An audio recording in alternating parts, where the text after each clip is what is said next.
बहुत समय पहले की बात है। सीलमपुर नाम के गांव में दिवाली की तैयारियां चल रही थी। सब लोग बड़े ही खुश थे और दिवाली का इंतजार कर रहे थे। उसी गांव में एक परिवार रहता था। उस परिवार में मंगत, उसकी पत्नी मीरा रहते थे। मंगत की एक छोटी सी किराने की दुकान थी। क्योंकि दिवाली आने को थी, इसलिए एक दिन मंगत ने सोचा और अपनी मीरा से कहा, मैं सोच रहा हूँ क्यों ना बाजार जाकर वहाँ से कुछ बम पटाखे ले आऊं। दुकान में रख लूंगा तो अच्छी कमाई हो जाएगी। हाँ जी, ये तो अच्छी बात है। ठीक है, फिर मैं कल सुबह ही शहर के लिए निकल जाऊंगा। शहर काफी दूर है तो मुझे आते आते रात ही हो जाएगी।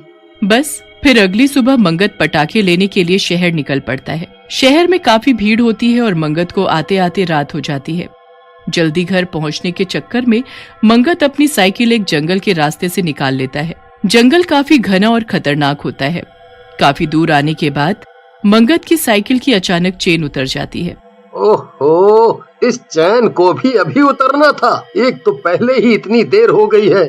मंगत अपनी साइकिल की चेन ठीक करने लगता है, पर उसे इस बात का जरा भी अंदाजा नहीं होता है कि साइकिल की चेन उतरना कोई इत्तेफाक नहीं है, बल्कि वहाँ खड़े बरगद के पेड़ के ऊपर बैठी एक चुड़ैल का काम है। चुड़ैल ऊपर बैठी मंगत को परेशान करने लगती है। इस आदमी की साइकिल के ऊपर ये क्या रखा हुआ है डिब्बे में? अभी इसको गिरा देती हूँ।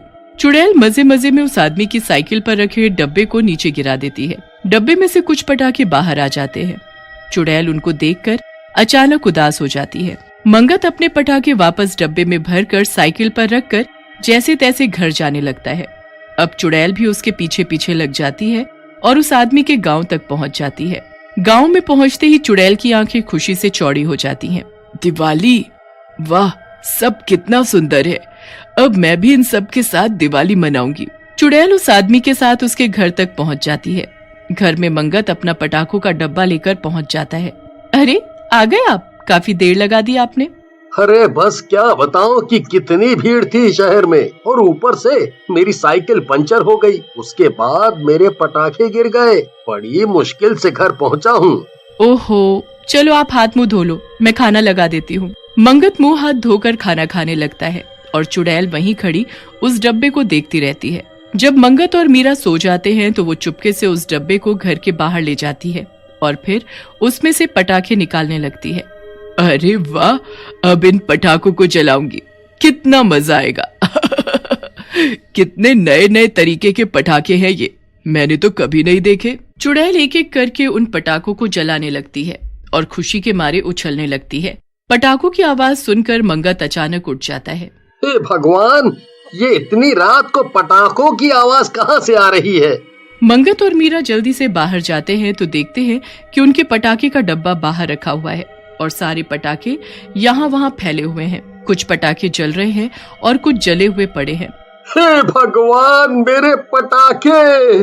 आखिर ये पटाखे का डब्बा घर के बाहर कैसे पहुँचा? घर तो अंदर से बंद था। अजीब, अभी कुछ ही पटाखे जले हैं, जल्दी से बचे हुए उठा लो। दोनों मिलकर सारे पटाखे वापस डब्बे में भर लेते हैं। चुड़ैल वहीं खड़ी देखती रह जाती है। ये लोग तो मेरे सारे पटाखे वापस ले जा रहे हैं, अब मैं क्या करूं? मुझे भी पटाखे जलाने हैं, मुझे भी दिवाली मनानी है। मीरा और मंगत अपने पटाखे का डब्बा अंदर ले जाते हैं। उसके बाद चुड़ैल अपना ठिकाना कहीं और देखने लगती है। वो रात को गांव में यहाँ वहाँ भटकने लगती है। फिर उसकी नजर एक मिठाई की दुकान पर पड़ती है। मिठाई देखकर चुड़ैल बड़ी खुश हो जाती है।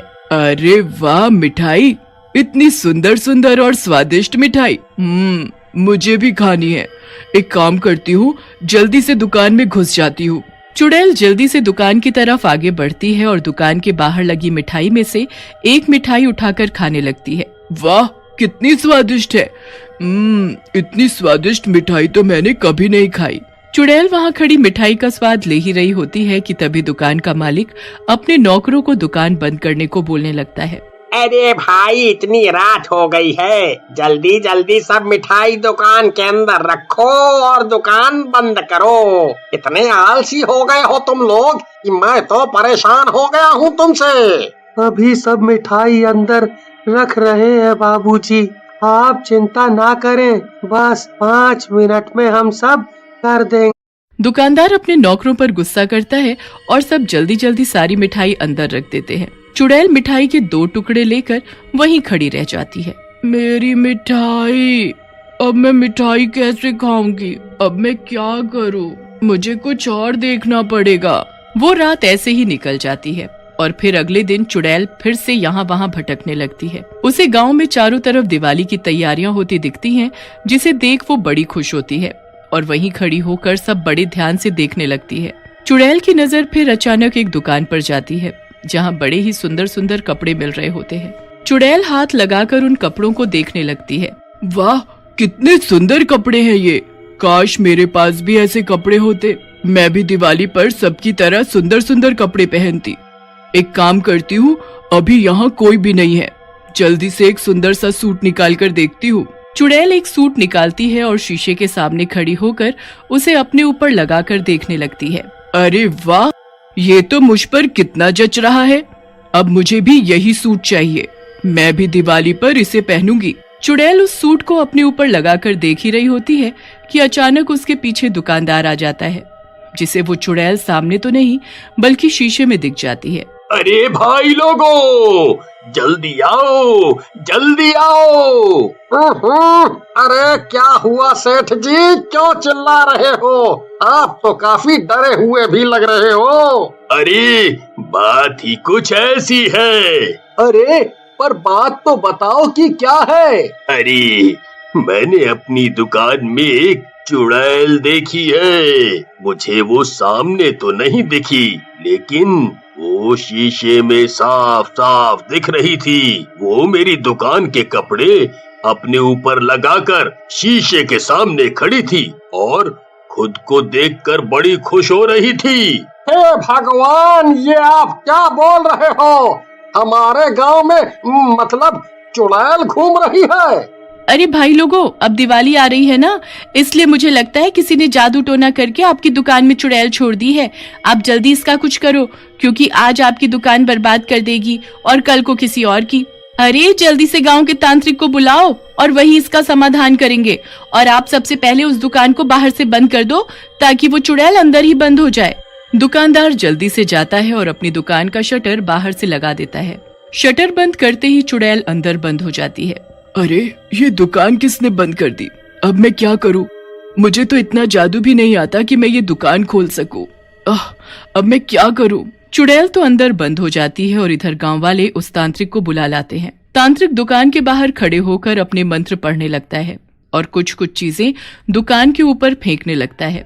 मुझे किसी ने नहीं भेजा है, मुझे यहाँ से आजाद कर दो, मुझे जाने दो। तांत्रिक उस दुकान का दरवाजा खुलवाता है और फिर बहुत सारी भभूत उस चुड़ैल पर फेंकता है, जिससे वो चुड़ैल सबको दिखने लग जाती है। उसके बड़े ही फटे पुराने कपड़े होते हैं और दिखने में वो बहुत ही गरीब होती है। मुझे जाने दो, मुझे भस्म मत करो, मैंने किसी का कुछ बुरा नहीं किया। तो फिर तू इस गांव में क्या कर रही है और इस दुकानदार के साथ क्या करने वाली थी? मैं कुछ नहीं करना चाहती थी मैं तो बस इस पटाखे वाले के पीछे पीछे इस गांव में आ गई, क्योंकि मुझे पटाखे जलाने थे।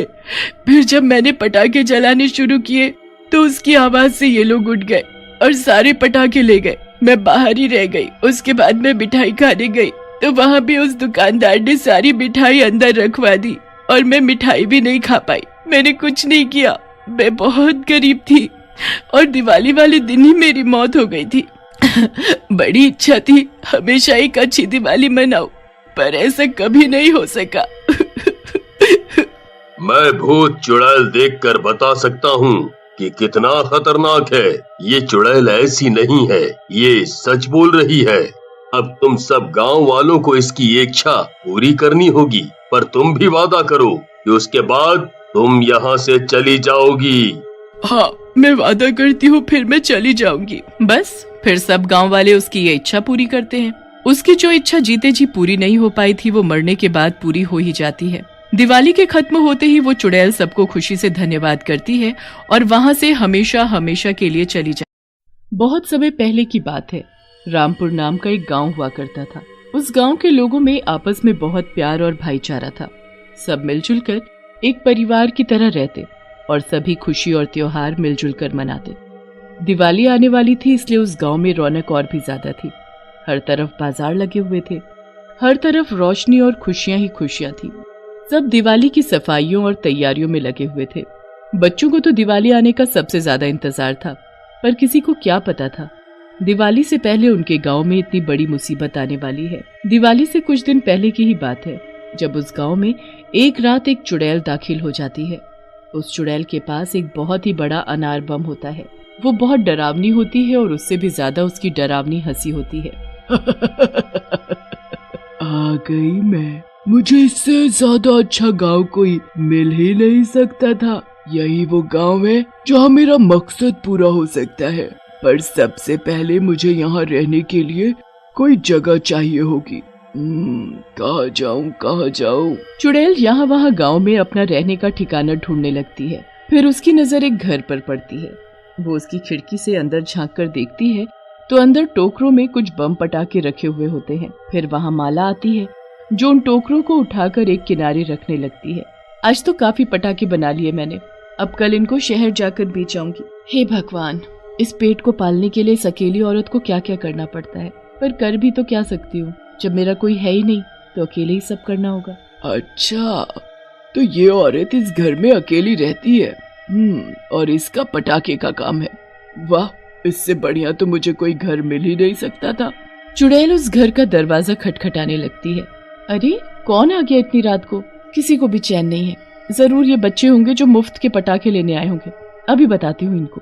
माला जाकर जैसे ही दरवाजा खोलती है तो सामने खड़ी चुड़ैल को देखकर उसके होश उड़ जाते हैं। जैसे ही वो औरत चिल्लाने को होती है, वैसे ही चुड़ैल उसका गला पकड़कर उसे अंदर ले जाती है और दरवाजा अपने आप बंद हो जाता है। बचाओ, बचाओ! तुझे छोड़ दूंगी तो मैं यहाँ कैसे रह पाऊंगी और अपना मकसद कैसे पूरा करूंगी? चुड़ैल माला को जादू से एक अनार के अंदर बंद कर देती है। माला के समाते ही अनार का आकार थोड़ा बड़ा हो जाता है। उसके बाद चुड़ैल उस अनार को सबसे अलग रख देती है और माला का रूप लेकर उसकी जगह ले लेती है। उसके बाद चुड़ैल अगले दिन का इंतजार करने लगती है और जैसे ही अगली सुबह होती है वो बड़ी खुश होकर घर के बाहर घूमने लगती है। अरे माला मौसी, आज आप पटाखे बेचने शहर नहीं गई? हमेशा तो सुबह सुबह चली जाती हो ना? हाँ, पर वो मेरी तबीयत कुछ ठीक नहीं थी, इसलिए आज मैं शहर नहीं जा पाई। अच्छा, फिर तो आपको अपना ध्यान रखना चाहिए। पर एक बात तो बताओ, आपकी आवाज और आपके बोलने का तरीका आज इतना अलग क्यों लग रहा है? मैंने कहा ना, मेरी तबीयत ठीक नहीं है, बस इसलिए। अच्छा सुन, आज मेरे पास बड़े ही अलग अलग तरीके के पटाखे हैं, क्या तुझे चाहिए? हाँ हाँ, क्यों नहीं, पर पैसे नहीं है ना मेरे पास, और माँ तो देने से रही। मैंने तुझसे पैसे मांगे क्या? बस तुझे रात को 12 बजे आना होगा ताकि किसी को ये बात पता न चले। हाँ ठीक है, मैं रात को 12 बजे चुपके से आ जाऊंगा और किसी को भी नहीं बताऊंगा। शाबाश मेरा बेटा। चुड़ैल अंदर ही अंदर खुश होने लगती है और उसके चेहरे पर अलग सी मुस्कुराहट होती है। वो पूरा दिन बस रात के 12 बजने का इंतजार करती रहती है और फिर जैसे ही रात होती है और सभी गांव वाले सो जाते हैं, चुड़ैल अपने असली रूप में आ जाती है। वो बार बार खिड़की के बाहर झांककर राहुल का इंतजार करने लगती है। राहुल भी पटाखे के लालच में अपने माँ बाप के सोते ही वहाँ से छुपकर निकल लेता है और चुड़ैल के घर पहुँच जाता है। उसे तो जरा भी अंदाजा नहीं होता कि वहाँ माला मौसी नहीं बल्कि चुड़ैल है। वो घर पहुंचकर दरवाजा खटखटाने लगता है। मौसी, माला मौसी, दरवाजा खोलो। चुड़ैल राहुल की आवाज सुनते ही खुश हो जाती है और झट से दरवाजा खोलने भागती है। दरवाजा खुलते ही राहुल जोर से चिल्ला पड़ता है और चुड़ैल उसका मुंह बंद करके उसे घर में ले जाती है। फिर वो उस पर जादू मंत्र करके उसे उसी अनार में बंद कर देती है। अनार में समाते ही अनार का आकार अब और भी ज्यादा बड़ा हो जाता है। बस अब ऐसे ही रोज एक शिकार मिल जाए और मेरा ये अनार बम दिवाली तक मेरे जितना बड़ा हो जाए। फिर इस अनार बम को दिवाली पर जलाकर मैं दुनिया की सबसे ताकतवर चुड़ैल बन जाऊंगी। बहुत उस चुड़ैल का मकसद बस यही होता है कि उस अनार बम का आकार उसके जितना हो जाए, फिर वो उसे दिवाली वाले दिन जलाकर सबसे ताकतवर चुड़ैल बन सके। चुड़ैल तो रोज किसी न किसी गांव वाले को गायब कर देती और हर रोज गांव में लोगों के गायब होने की वजह से लोग बड़ा परेशान होने लगे थे। एक दिन गांव के कुछ लोग चौक पर इकट्ठे होकर इसी बारे में बात करने लगते हैं। अरे भैया, मेरा राहुल भी तो कितने दिनों से गायब है। आपको क्या बताऊं कि मैंने उसे कहां कहां नहीं ढूंढा। रात को मेरे साथ ही सोया था, पर आधी रात को जब आंख खुली तो गायब था। पूरे घर में ढूंढा, पूरे गांव में ढूंढा, पर कुछ पता नहीं चला। मुझे तो ये किसी की सोची समझी साजिश लग रही है। हाँ, बात तो कुछ न कुछ जरूर है, वरना एक के बाद एक लोगों का गायब होना समझ नहीं आ रहा। सब लोग बात करके अपने अपने घर जाकर सो जाते हैं। उस रात चुड़ैल ने शीना नाम की एक छोटी सी बच्ची को पटाखों के लालच में अपने घर बुलाया होता है। शीना जैसे ही देखती है कि उसके घर के सब लोग सो गए हैं, वो चुपके से उठकर घर के बाहर जाने लगती है। तभी जोर से नीचे गिर जाती है। माँ, मुझे लग गई माँ। हे भगवान। शीना, मेरी बेटी, तुम नीचे कैसे गिर गई? क्या हुआ शीना, बताओ मुझे। शीना बहुत छोटी होती है। माँ उसे डांटे ना, इसलिए वो अपनी माँ को सब सच सच बता देती है कि माला मौसी ने उसे पटाखे देने के लिए रात को 12 बजे अपने घर बुलाया है। रात को 12 बजे माला ने मेरी बेटी को अपने घर क्यों बुलाया है? आखिर इतनी रात को क्यों? कुछ गड़बड़ है, मुझे सब गांव वालों को बताना चाहिए। शीना की माँ को चैन नहीं पड़ता और वो उसी वक्त पड़ोसियों को उठाकर सारी बात बताती है। पड़ोसियों को भी ये बात अजीब लगती है। हम सबको चुपके से वहाँ जाकर देखना चाहिए। एक काम करते हैं, हम शीना बेटी को वहाँ भेज देते हैं और उसका पीछा करते हैं। ना बाबा ना, मैं अपनी बेटी को ऐसे किसी के घर इतनी रात को क्यों भेजूं? अरे भाभी जी, हम सब है ना, हम सब उसके पीछे पीछे जाएंगे, आप चिंता मत करो। बड़ी मुश्किल से शीना की माँ इस बात के लिए राजी होती है। फिर वो शीना को माला के घर भेज देते हैं। शीना दरवाजा खटखटाती है। तभी एक चुड़ैल दरवाजा खोलती है और पलक झपकते ही शीना को दबोचकर घर के अंदर ले जाती है। सारे लोग जो इधर उधर छुपकर बैठे होते हैं वो ये सब देखते ही रह जाते हैं। वो जल्दी से भागकर उस घर का दरवाजा खटखटाते हैं, पर कोई दरवाजा नहीं खोलता। फिर वो दरवाजा तोड़ देते हैं। जब लोग अंदर जाते हैं तो देखते हैं कि माला अपने बिस्तर पर सो रही है। कहाँ है चुड़ैल, कहाँ है शीना? अरे क्या बात हो गई? क्यों शोर मचा रहे हो? कहाँ छुपाया है उस चुड़ैल और शीना को? हो ना हो ये तुम्हारा ही काम है। मेरा काम? अरे मैंने क्या कर दिया भाई? सब लोग घर का चप्पा चप्पा छान मारते हैं, पर उन्हें कुछ नहीं मिलता। माला भी किसी को कुछ नहीं बताती और लोग गुस्से में आकर उसके घर का सामान फेंकने लगते हैं। फिर उसके बनाए बम पटाखे भी। माला वहाँ खड़ी देखती रहती है और उसे कुछ फर्क नहीं पड़ता। पर जैसे ही रमेश उस चुड़ैल का बड़ा अनार बम उठाकर बाहर फेंकता है, वैसे ही माला गुस्से में लाल हो जाती है और अचानक चुड़ैल में बदल जाती है। हाथ कैसे लगाया मेरे अनार बम को? वापस ला कर दो मुझे, वरना जान से मार डालूंगी। अरे बाप रे, ये तो चुड़ैल है, ये सब इसी का काम है। अरे कुछ करो, इसी ने गांव के लोगों को गायब किया है। लोग उस चुड़ैल को उसके घर में बंद कर देते हैं और फिर जल्दी से पंडित को बुला कर लाते हैं। पंडित जी उसके घर के चारों तरफ गोला बना देते हैं, जिससे वो चुड़ैल उसी में कैद हो जाती है। गांव के गायब हुए सब लोग मेरे बनाए इसी गोले में कैद हैं, पर इस चुड़ैल ने उन्हें कहाँ कैद किया है, मुझे ये समझ नहीं आ रहा। मुझे पता है, वो जरूर घर के बाहर पड़े उस बड़े अनार बम में हैं, क्योंकि जैसे ही मैंने ये अनार बम घर के बाहर फेंका, वैसे ही वो चुड़ैल में बदल गई। पंडित जी आंगन में पड़े उस बड़े अनार बम को गोला के बाहर लेकर आते हैं। चुड़ैल घर के अंदर खिड़की पर खड़ी चिल्लाने लगती है, नहीं नहीं, मेरा अनार बम है, उसे तो दिवाली की रात जलाकर मैं दुनिया की सबसे ताकतवर चुड़ैल बनूंगी। पंडित जी गांव के सभी लोगों को एक एक दिया जलाकर लाने को कहते हैं और उस दिए को अनार बम के चारों ओर लगाने को कहते हैं। तो उसकी पवित्र रोशनी से उस अनार से धुआं निकलने लगता है। फिर अचानक से एक धमाका होता है। धमाके के बाद अनार बम और चुड़ैल नष्ट हो जाते हैं और गांव के गायब हुए सब लोग दिए की रोशनी में वापस दिखने लगते हैं। पूरा गांव खुशी से झूम उठता है और हमेशा की तरह उस दिवाली भी सब मिलजुल कर दिवाली मनाते हैं। उस चुड़ैल का मकसद बस यही होता